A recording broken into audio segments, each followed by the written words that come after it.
did they handle axe or knife to take away their victim's life? No sooner done than in the chest they crammed their lately welcome guest. I don't understand the song. Tell me plain how they did it. I'll show you how they did it, Joseph. I'll show you how they burnt them. No! Put your hand down. How can I show you, man? This is how they did it, Joseph.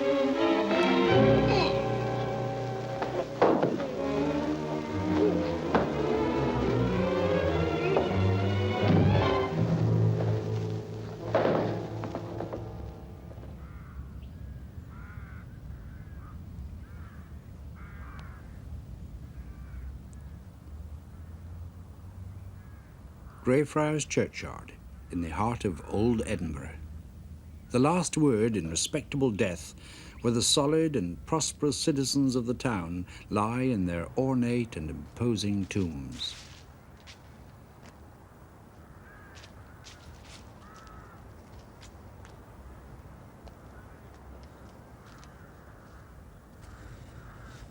But there are also reminders here of murkier aspects of our past, because Greyfriars Churchyard was the scene of the first recorded instance of suspected body snatching in Scotland in 1678. A young gypsy who'd been hanged for murder and buried here, whose body was missing from its grave next morning.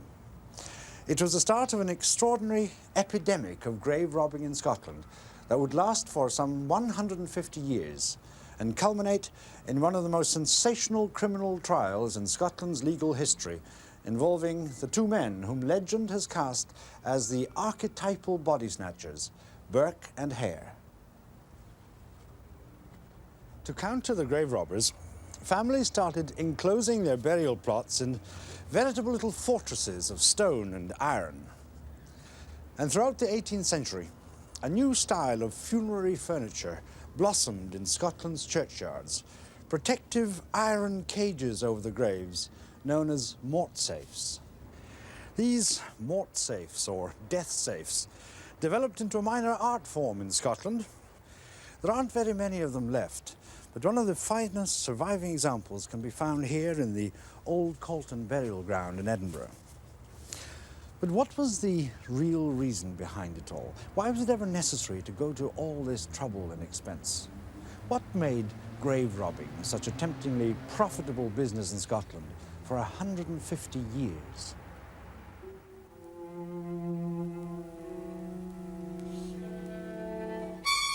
One group of men always had a special need for the dead. The scientific study and teaching of medicine has always depended on the dissection of human corpses. In 18th century Britain, strong religious and social objections meant that the only bodies available for dissection were those of hanged murderers, suicides, and orphans.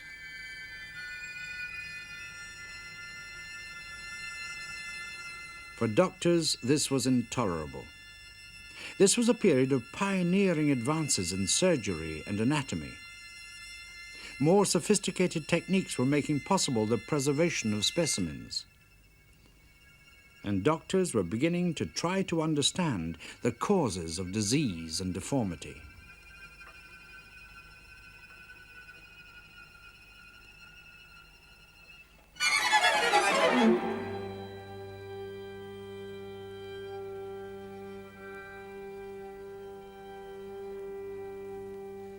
And medicine was also becoming big business. By the 1820s, there were 1,000 medical students at Edinburgh University, and to teach them not just a professor of anatomy, Alexander Monroe, but also a number of extramural lecturers competing for a hungry market. Far more bodies were needed than were legally available.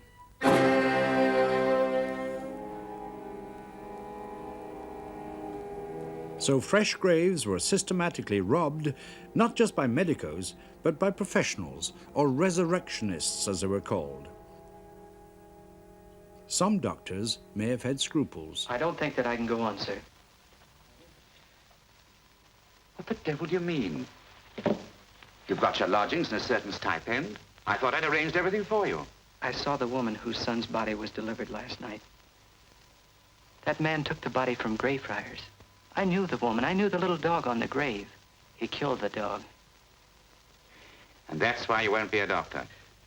Not if I have to be a party to things like that, Dr. McFarland. Fettes, I was an assistant once. I had to deal with men like Gray. Do you think I did it because I wanted to? Do you think I want to do it now? But I must. You must. Ignorant men have dammed the stream of medical progress with stupid and unjust laws. And if that dam will not break, the men of medicine have to find other courses. You understand me? Yes, but this woman and her son. I'm sorry for the woman, but her son might be alive today if more doctors had been given the opportunity to work with more human specimens.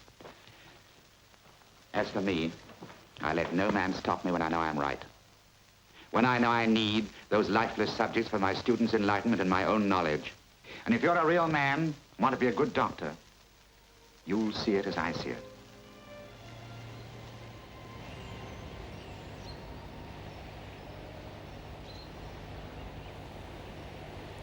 By the 1820s, the cemeteries of central Edinburgh were being guarded round the clock by night watchmen and church vigilantes.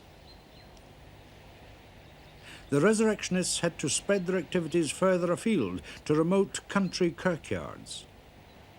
Eventually, the trade extended as far as London and even Ireland.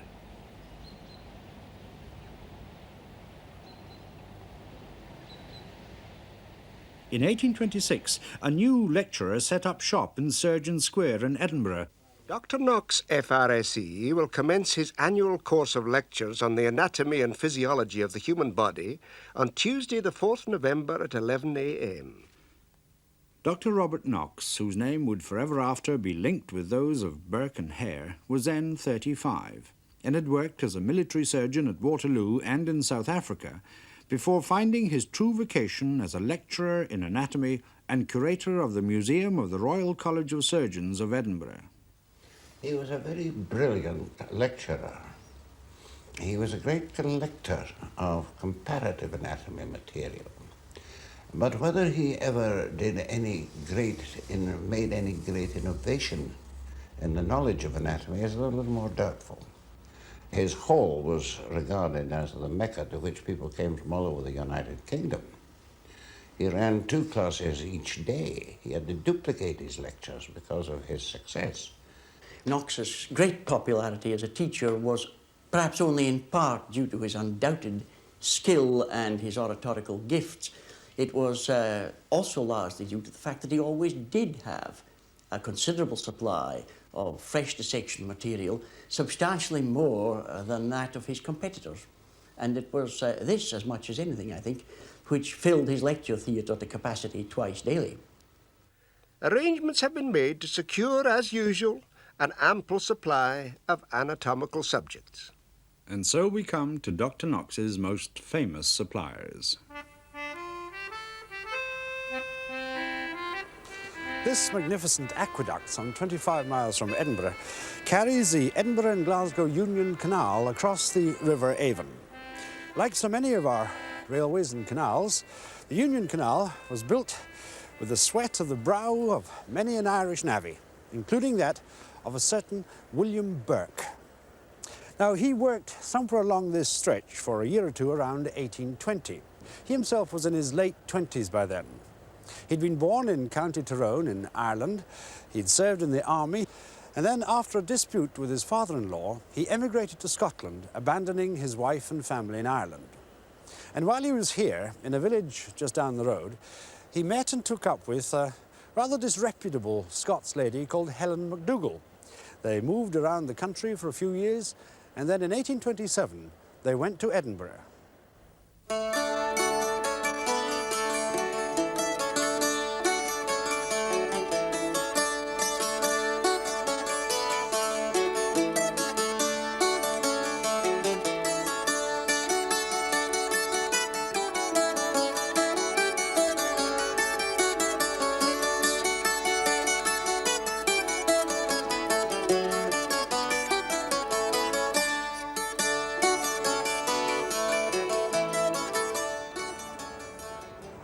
It was somewhere around here in the Grassmarket in the lee of Edinburgh Castle that Burke met a hard-drinking Irish brawler called William Hare. He was about the same age as Burke, came from the same part of Ireland, and had also worked on the canal. By this time, he'd become a hawker with a hand barrow of his own, and had fallen in with an Irish widow who owned a rooming house. Burke and Helen MacDougall moved in with them, Burke to set up as a cobbler. William Burke was attractive, agreeable, marvellously pleasant manners, seemed to have quite a way with him as far as the ladies were concerned, could dance extremely well and play a musical instrument, and seems to have been very popular. Hare, on the other hand, seems to have been a cruelly brutalized kind of person, which therefore meant that he became a cruelly brutal person. Maclean tells rather a grim story about them going out to a pub on one occasion. There's drink being taken. The barman is not picking up the money. Each one is putting down the price of his drink in front of him. Then at the end of the evening, Hare gathers up all the money, puts it in his pocket, and the rest of them are left looking at him. Whereupon Burke very quickly slips over to the barman, pays the shot out of his pocket. They go out of the pub.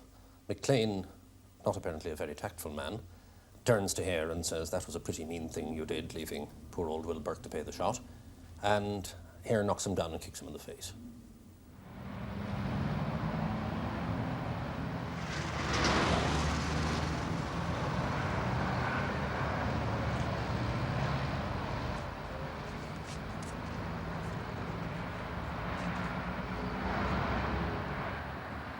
Hare's lodging house was in a little street around here called Tanner's Close, now demolished.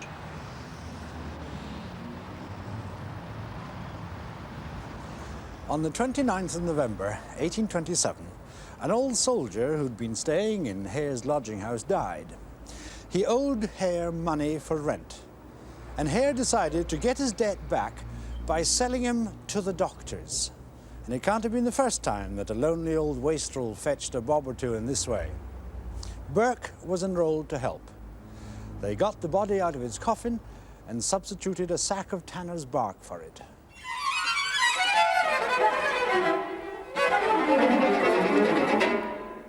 They set off, clutching their bundle, for the medical school of Edinburgh University.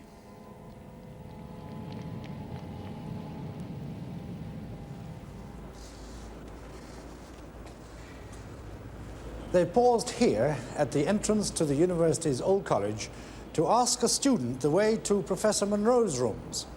And this chance encounter turned out to be a very momentous one, because the student happened also to be a pupil of Dr. Knox's. And when he discovered the purpose of their mission, he persuaded them to go instead to Dr. Knox's premises in Surgeon Square. They took the body over to Dr. Knox's house, which used to stand hereabouts, and met 3 young assistants to the good doctor, all of them later to become pillars of the medical establishment. After a bit of humming and hawing, they came to the point and explained their business. The body was vetted by Dr. Knox himself, who didn't ask any questions about where it came from, and authorized a payment of £7 10 shillings. The assistants added that they'd be glad to see them back when they had any other body to dispose of. Well, here were riches indeed. This was infinitely better than working. Burke and Hare decided to assist the processes of nature and thus speed up the supply of human flesh for the anatomists. It's an curious irony of legend that these 2 men, who became a byword for body snatching and grave robbing as prototype resurrectionists, actually never robbed a single grave or dug up a single body themselves. They simply created corpses.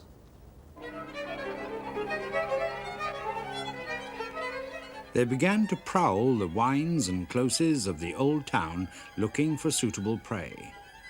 But they found it more effective to invite the victims back to Tanner's Close. A bottle is produced, more drink is taken, there's music, there's dancing, there's laughter, and finally there's sleep. And then the methods in which they did it varied from time to time, but the particular technique which was associated with the word Burking would be that Hare, shall we say, would sit on the legs, and Burke would place the thumb underneath the chin and draw the fingers close, and within a minute or 2, in most instances, it seems to have been all over. Over the next 11 months, Burke and Hare murdered at least 16 people, and carried their bodies to Dr. Knox's in a tea chest. Their waxwork notoriety was earned mainly at the expense of anonymous old tramps, but two of their victims were well-known characters. Mary Patterson was a beautiful young Edinburgh prostitute. She caused a bit of a stir when she arrived at Dr. Knox's table, for one of the good doctor's assistants had been in intimate contact with her only a few nights before. Daft Jamie was a harmless half-wit, but he was young and strong, and it took both Burke and Hare to finish him off. Surely Dr. Knox must have known that the bodies brought to him by Burke and Hare had been murdered. No. I think you could say that quite categorically, no. I think you may have to say that he didn't want to know where they came from. It was a dirty trade getting bodies for anatomists in those days. They came from resurrectionists and all sorts of things. And these were just additional bodies which were in his dissecting room. William Burke himself, when he was in prison, made two confessions. Now, he went out of his way to say that Knox didn't know anything, except, and it's rather a sinister line, that Dr. Knox always remarked that there were nice, fresh bodies. Nice, fresh bodies from Burke and Hare. My own feeling was that Knox knew perfectly well that there was something extremely suspicious about them, and Knox's tremendous desire to brush away inquiry, to take an aloof attitude, is not simply the spirit of cold, pure science reaching such an abhuman level that it refuses to concern itself with anything but the inquiry, though that is part of the thing. But the other factor, which means a lot to me in Knox's case, is that Knox, who was a father and one of the most significant of all fathers of modern racialist thinking, quite definitely believed that most of these people would be far better dead, that they belonged to the lower races of men, and indeed in his book Races of Men advocated that the Celts be driven out of Ireland, Scotland, Wales, and presumably extirpated. Their lives were extremely cheap, and indeed their only use was as corpses. Yes, I'm quite certain he knew, and that there was a case against him, and that he should have been prosecuted. The firm of Burke and Hare, like many others, had its ups and downs. Hare at one stage suggested that Helen MacDougall should be converted into merchandise. Burke, to his credit, defended his girlfriend against such a fate, but agreed to substitute a country cousin of hers instead.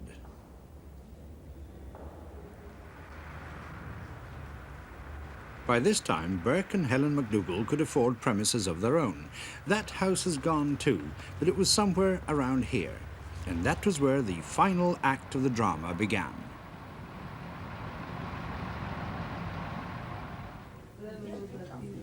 On Friday, October the 31st, 1828, Burke was out buying his morning shot of grog when he came across a destitute old Irish woman called Mrs. Docherty, who'd come to Edinburgh in search of her son.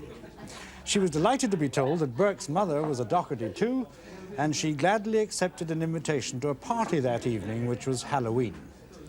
Well, that night, Burke's house rang with drunken laughter and Irish songs and reels. The old lady herself joined in so enthusiastically she even injured a foot. Then neighbours heard the merrymaking give way to quarrelling and scuffling. There was a cry of murder, and then silence.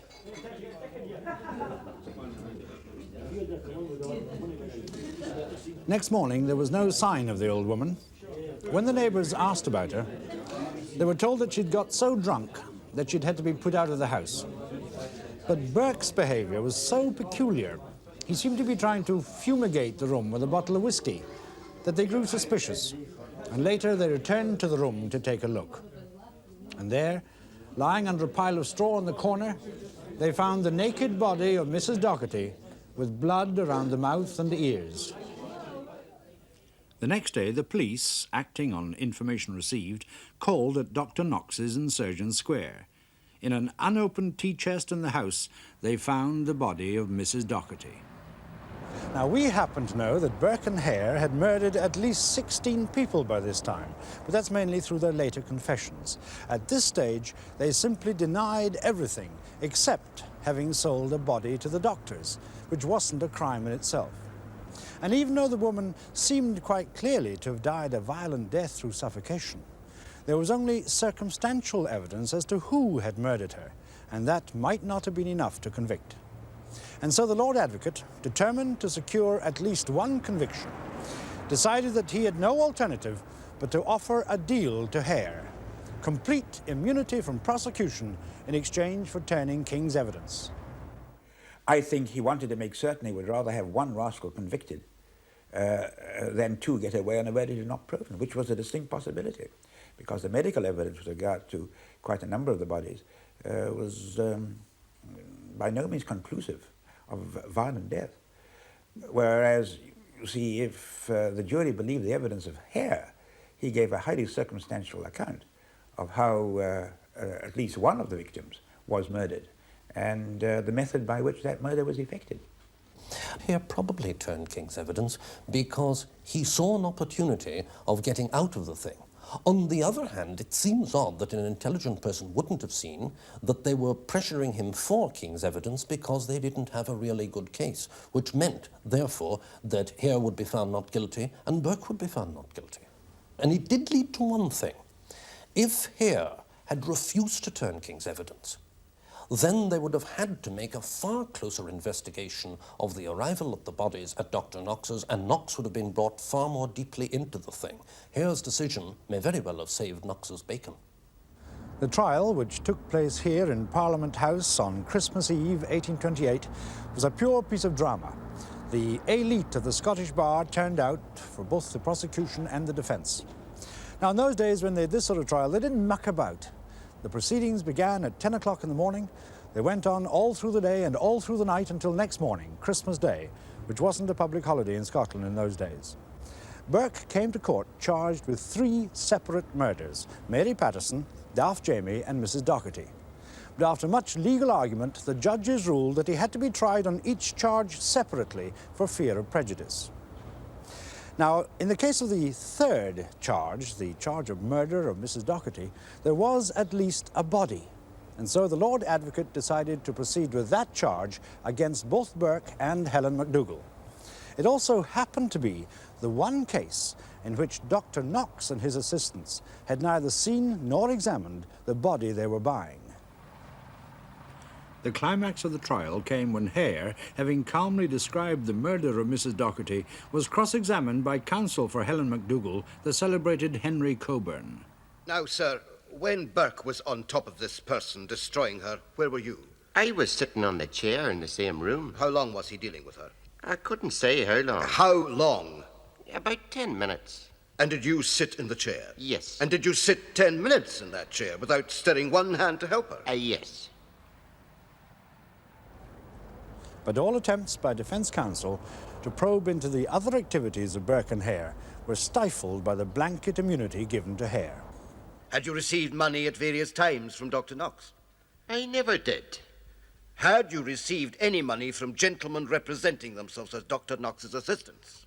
They never give it to me. Did you ever receive any money from Dr. Knox's assistants? Burke might have had it paid to him by Dr. Knox, and he could have given it to me. At 9:20 on Christmas morning, after retiring for 50 minutes, the jury found William Burke guilty of the murder of Mrs. Docherty, but found the indictment against Helen MacDougall not proven, a verdict peculiar to Scots law. And when news of Burke's conviction reached the enormous crowd that had gathered out here in Parliament Square, it was cheered to the echo. William Burke, you have now no other duty to perform on earth but to prepare in the most suitable manner for appearance before the throne of Almighty God. Burke's preparations for death were extensive.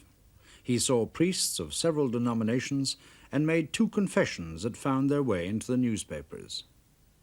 The impending execution aroused great excitement among the burghers of Edinburgh. My only apology for troubling you is my anxiety to have a sight of the execution tomorrow. Dear sir, I am promised a bit of the rope that hanged Burke. Would you like to have a bit preserved? I should like to know if you have secured a window for Burke's execution. Crowds of people continued to arrive, and by 8 o'clock there were certainly not less than 20,000 persons within view of the scaffold. He waited only a few seconds on the drop. The drop immediately fell, and with a short but severe struggle, he expired. With Burke dead, popular fury turned on Helen MacDougall and on Hare. Daft Jamie's relatives tried to bring a private prosecution against Hare, but the court upheld his immunity. Hare was freed. He fled to London, and it's thought that he ended his days as a beggar in Oxford Street. The Edinburgh mob also turned on Dr. Knox. He was hanged in effigy and lampooned in every paper. But he was never prosecuted. The evidence may have been too weak. Or perhaps a prosecution of Knox would have brought to the surface things about Edinburgh medicine that many preferred hidden. But Knox's own medical career never recovered. Eventually he left Edinburgh and died in London in 1862.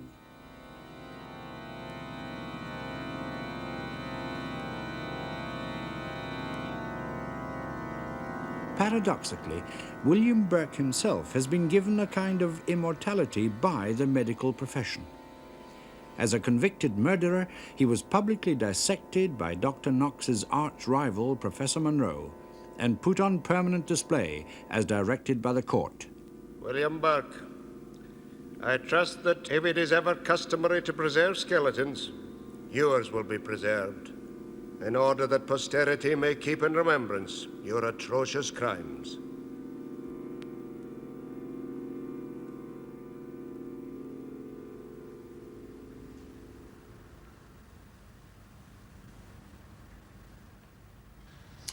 So here he stands, 150 years old, unexpectedly short and insignificant of frame, condemned by the pious hope of the Lord Justice Clerk never to enjoy a final resting place in hallowed soil. He shares a mahogany showcase with various other murderous types and ethnic specimens, stripped to the bone, just as he left Professor Monroe's dissecting table and articulated for all eternity. And I suppose it is real poetic justice to find him, of all people, on display in an anatomical museum.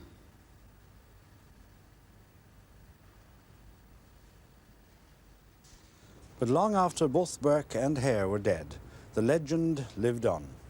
Children were cowed into instant obedience by the awful threat of, "Or Burke and Hare will get you." But the legend had one even more immediate and salutary effect. So great was the public revulsion created by the sensational revelations at the Burke and Hare trial of the gruesome traffic in bodies that Parliament at last was forced to move. In 1832, barely 4 years after the trial, the Anatomy Act was passed, legalizing the supply of bodies to medicine, thus putting an end to the violation of the sepulchres of the dead and the living in the name of science.